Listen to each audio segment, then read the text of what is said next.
OutKick the show. I'm your fearless leader, Clay Travis. I hope all of you are having fantastic Wednesdays wherever you may be across the country or around the world. We're coming to you live from a brand new studio where we have not been for the past decade because I'm in a new home.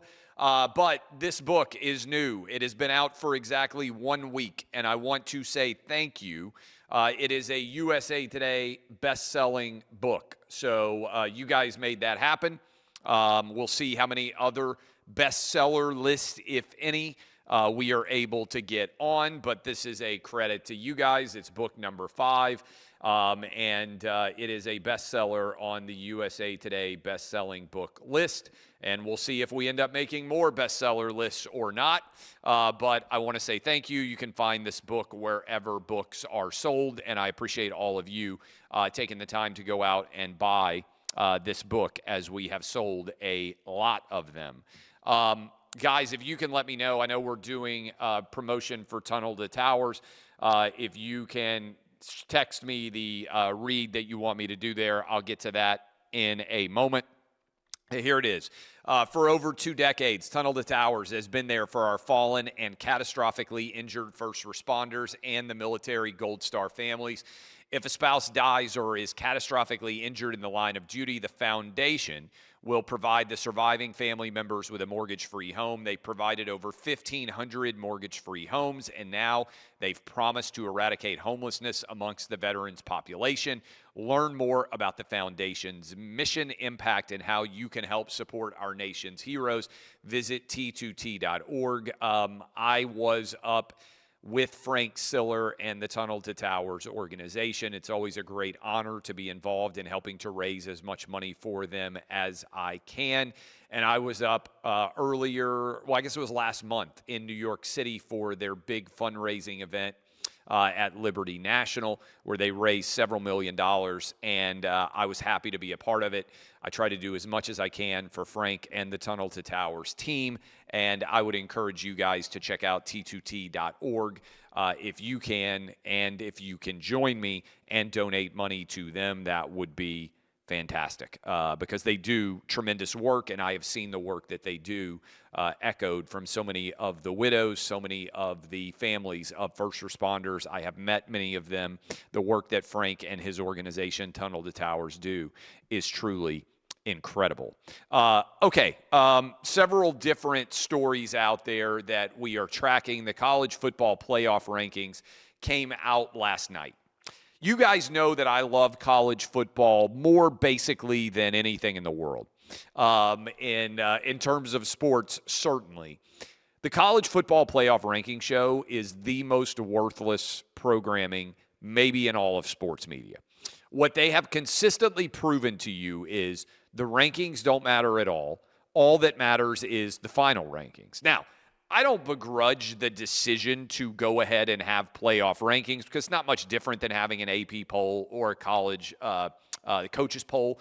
But the reality is we gain very little information about how teams are going to be ranked, because they'll completely toss all the logic out the window after the games are played. And until the actual conference championship games are played, nothing matters. Until the final decision has to be made, nothing matters. There is virtually zero predictive value in these.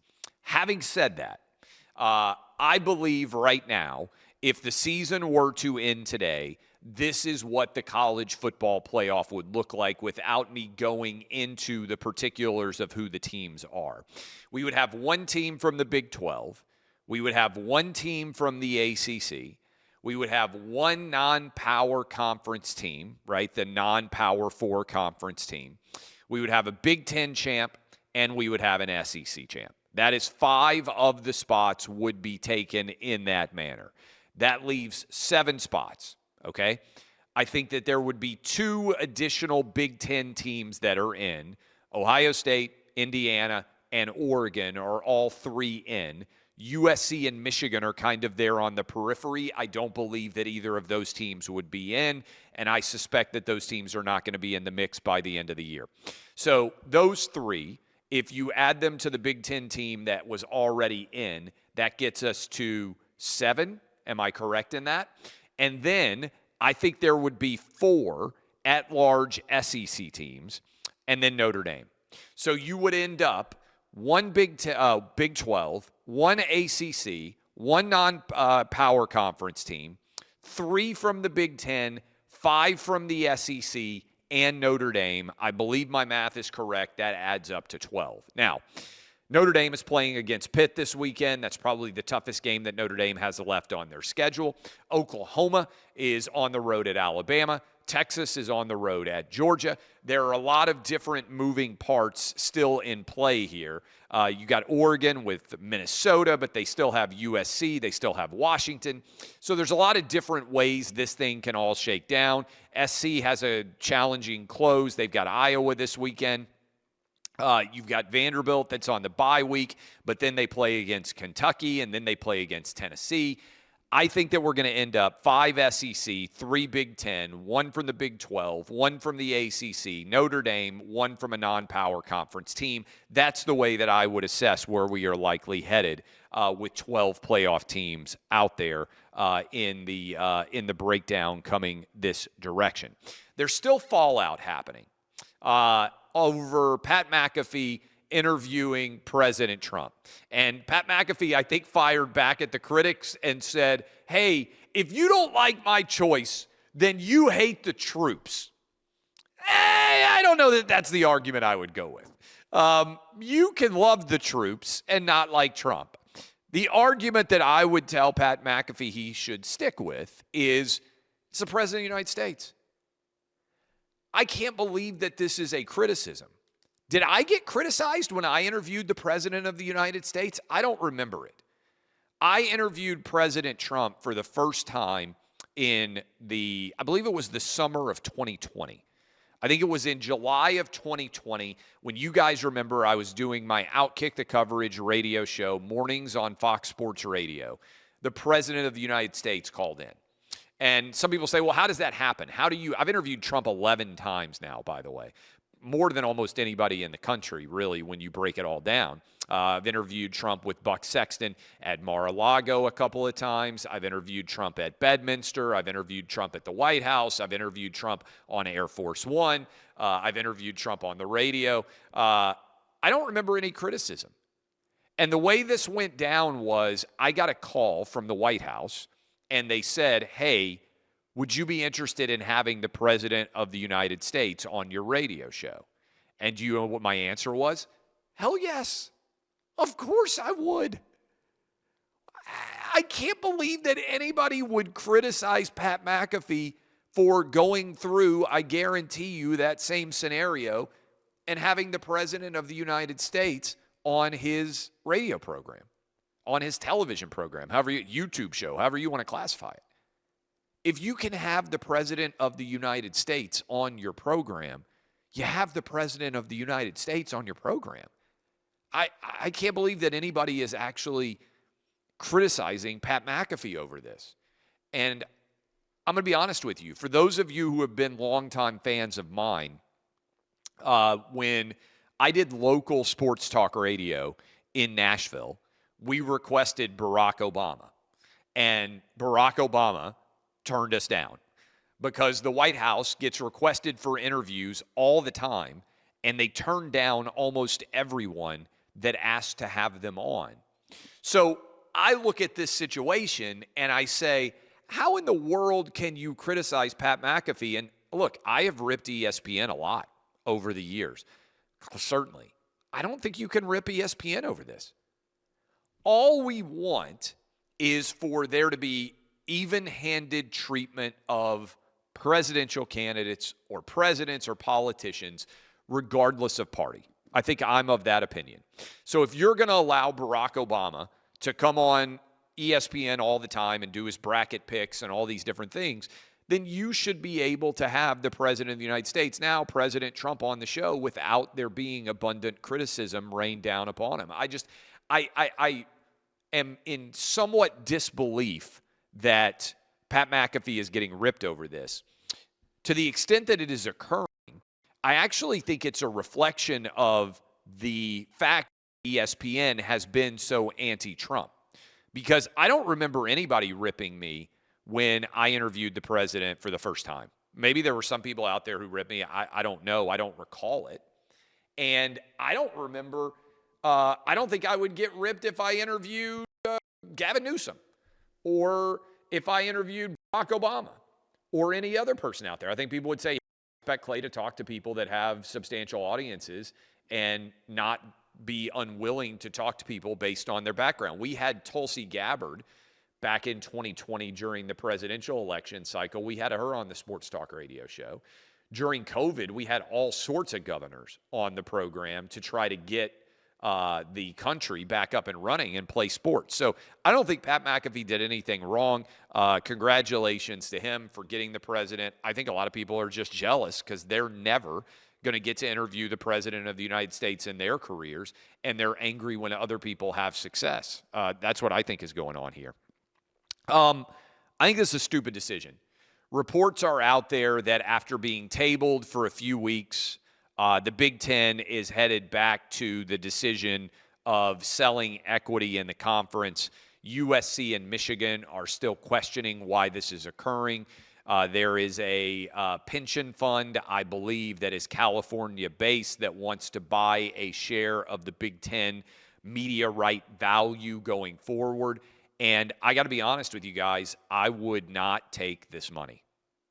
I think this is short-sighted. I don't begrudge anyone who wants to buy a share of the Big Ten. I would buy a share of the Big Ten if I could. I would buy a share of the SEC if I could. I think the future of both conferences is very strong, and I believe it would be a very, very good investment because I think you're going to see a flight to quality. I think sports are going to matter even more in an AI era. This is my big bet because I think the meritocracy is going to matter more. People are going to crave authenticity more in an era of AI when, frankly, everything is fake. So if you gave me the opportunity right now, beyond a shadow of a doubt, I would buy stock in the SEC. I would buy stock in the Big Ten. But I wouldn't sell it if I were the SEC or the Big Ten. They are selling at a fraction of what I think their value is going to be in the years ahead. And so credit to USC and Michigan for saying this feels like a short-sighted attempt to try to paper over a limited success here over expenses exceeding revenues. I think that's going to shift, and I think it's a really poor choice. Frankly, I think it's nonsensical. So that is where we are headed there. I got a couple of cuts that I want to get to that are in the process of being discussed. I shared this over the weekend. Margaret Atwood, Handmaid's Tale author, she has sold way more copies of books than I will ever sell or could even dream of selling. Although, again, thanks for putting balls on the bestseller list. I will say she is arguing in a 60 Minutes interview that her books are being banned. I've argued this for a long time. We have to do away with the concept of bans as it relates to books. Look, first of all, a book being banned is probably the best thing that can happen for its overall sales because it draws attention to it. But it isn't a banning. Here is the reality. This is not true at all. This is not a book ban. It's a discussion about what ages are appropriate to be exposed to a book. We don't say that an R-rated movie is banned. We don't say that X-rated movies are banned. We don't say that kids are banned. We don't ban roller coasters because we have height restrictions on the roller coasters. We regularly assess what age-appropriate materials should be distributed to the entire nation and which should be restricted. The entire purpose of the motion picture ratings of movies is to give parents an idea of what their children are going to be exposed to. R-rated movies are technically not supposed to be seen by kids under the age of 18.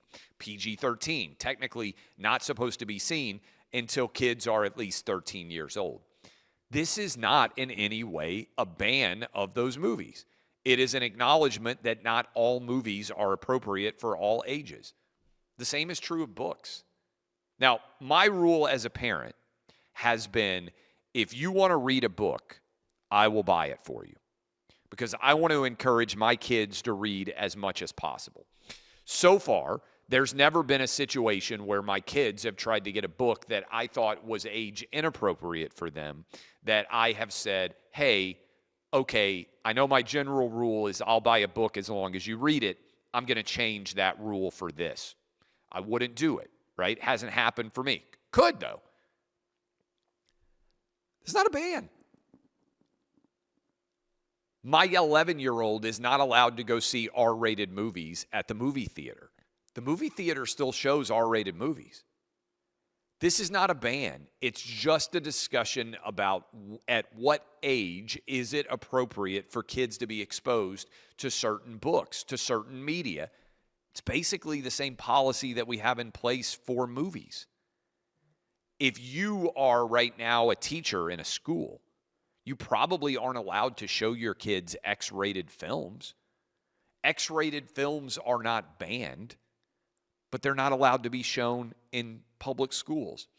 Most of the time, a teacher probably can't show an R-rated movie to their kids in the school. I remember back in the day, we would watch movies. It was always fun when the teacher would roll in the movie television with the VCR associated with it. I remember our French teacher showing us French movies with nudity, and I remember her standing off to the side with like paper covering up the nudity that would happen during the course of a movie. I don't know if that still happens, but these were French movies. She wanted us to see French movies. She wanted us to be able to watch them. And it was not a banned movie. So I think we need to have smarter discussions about these. Now, do you know who does need to be banned? Who does need to be banned is men from being able to compete in women's athletics. And I give credit to Riley Gaines. I give credit to a lot of OutKick employees. I know Dan Zakshesky is up in Michigan, I think, right now, and like people are threatening him. I read his story. I couldn't believe it, over boys being able to play girls' high school athletics. We can pull this up. I think it's up there right now. The IOC, the International Olympic Committee, is now saying men who identify as women, as well as men with biological markers that prove that they are men and not female, like it appears this Amin Khalif situation from this past Summer Olympics, they're not going to be allowed to compete going forward. This is sanity. I can't believe that we have to say that men shouldn't be able to compete in women's sports, but it's beyond of a shadow of doubt the truth. And it isn't complicated to argue for this. And for people out there who criticize me or OutKick for taking this perspective, if we found out that an 18-year-old was pretending to be 12 and playing in the Little League World Series, would you be upset at OutKick for covering it? Probably not. Would almost everyone in America say, wait a minute, this is not acceptable? Of course. Trans age isn't a thing. Neither is transgender. There are people who feel better pretending that they are a different gender than they are. More power to them if they're adults. But they shouldn't expect that they should be able to win women's sports championship like what happened with Leah Thomas. This is me, by the way. I'm kind of been everywhere. I did Piers Morgan's show earlier this week, and we've also got a clip from that. Guys, will you text me exactly which clip this is? I think this is me just saying, straightforward and without a shadow of a doubt, I'm on the side of Israel. And people can get mad at me and they can be like, you're getting paid. What's the new thing? They say you get paid like $7,000 for a post. First of all, $7,000 is not enough money to get me to post anything, candidly, on social media.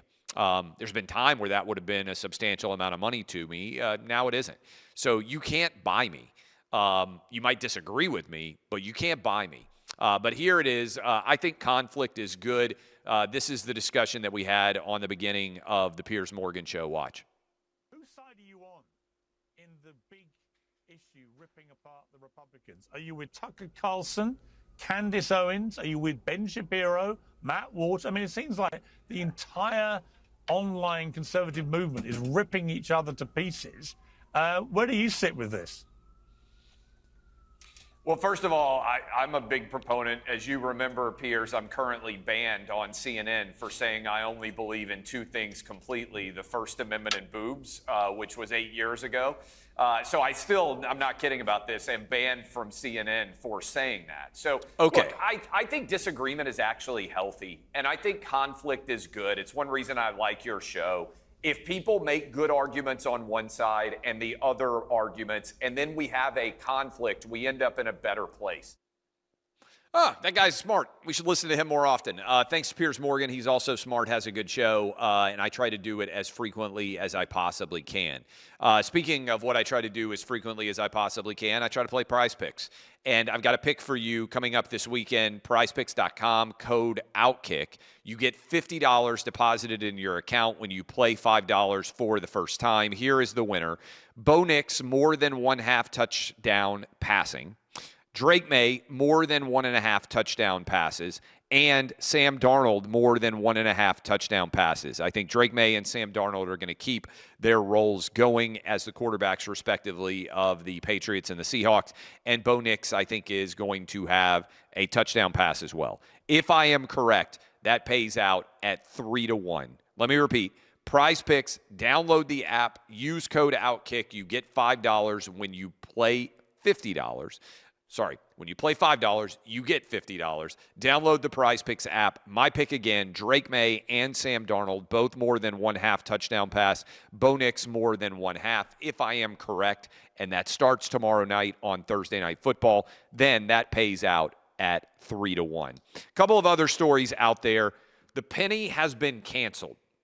The penny has been canceled. The final rolls of pennies currently coming off the presses, I guess you would call it, off the line at the Bureau of Engraving and Printing. Donald Trump has canceled the penny. Some of you are going to get mad at me about this, and I almost just knocked off my book, which we certainly don't want to cancel. And again, it's a best-selling book, so I hope you guys will go buy it. I think we should cancel all coins. I am done with coins. I would stop producing coins in general. Pennies, nickels, dimes. Maybe you keep quarters because there's still a lot of vending machines that pretty much use quarters exclusively. Change is, by and large, frustrating. I'm trying to think of the last time I even had change. I have cash. I have bills, but I pay everything either Apple Pay off my phone or just off credit cards because I would rather have a record of how I'm spending money instead of it just going out the window on cash. I pretty much only use cash to tip delivery people, to tip drivers, valet parking, that kind of thing, room cleaners.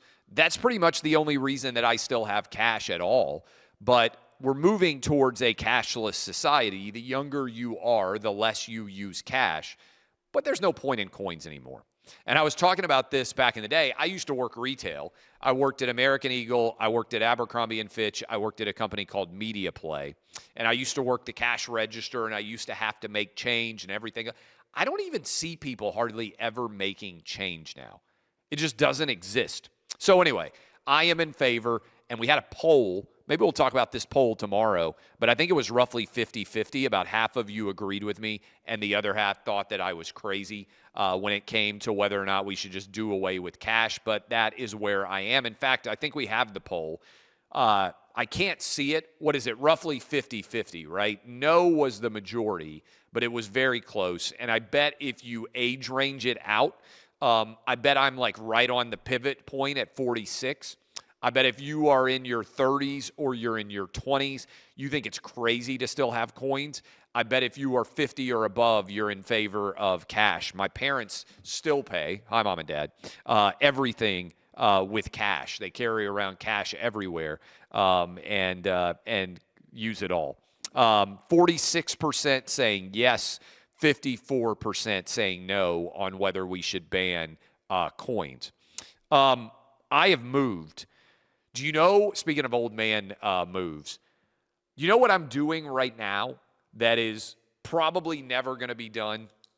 Maybe within 10 years. I live in fear that I'm going to open my email and it's going to have happened already. I still get the print New York Times and the print Wall Street Journal delivered to my house, and we have moved to a new house. And so I have been scrambling trying to figure out how to get the newspapers in print still delivered to my house. And every quarter, the New York Times and the Wall Street Journal announce the number of subscribers they have, and the number of subscribers continues to dwindle in a rapid fashion.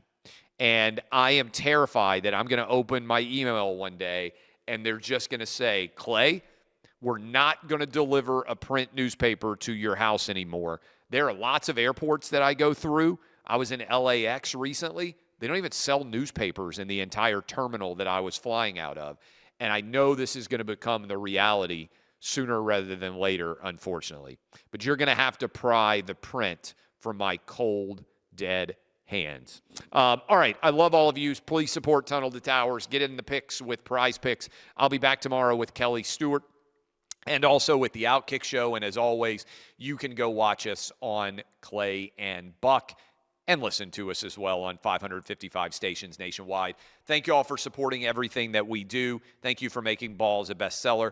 I will see you tomorrow. DBAP, unless you need to SBAP. This has been OutKick, the show.